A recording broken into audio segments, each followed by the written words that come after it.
In this short video, we'll be covering hue and saturation.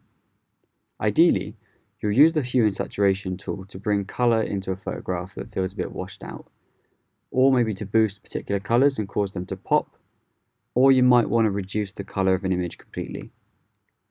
Firstly, with your image already open, we can click on the Image, Adjustments and Hue and Saturation.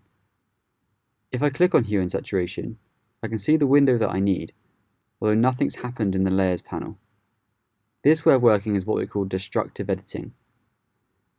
We can make changes and achieve the outcomes that we'd like, however it will be difficult to undo those changes later once we've saved our image and closed down Photoshop.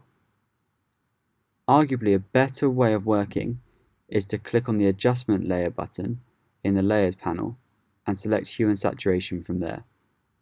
We can now see that we have a window available with 3 sliders in: Hue, Saturation and Lightness, and an adjustment layer has been created in our Layers palette.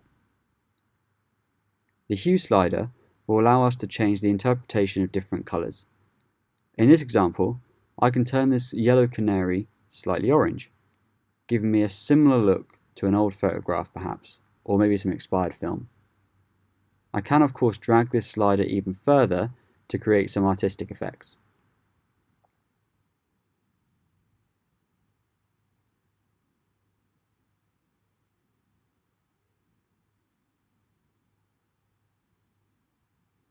By increasing the saturation slider, we're able to boost all of the colours in an image by an equal amount.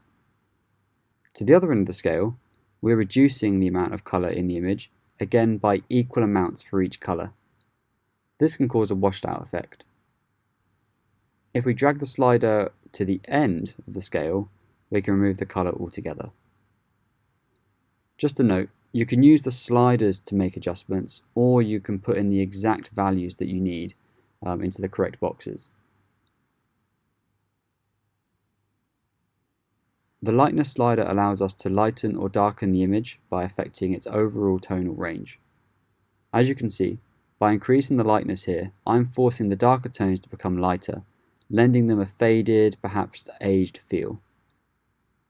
It might be a better idea to use the Levels tool for this, which we've covered in a previous video, as we can keep one eye on the histogram whilst working on this.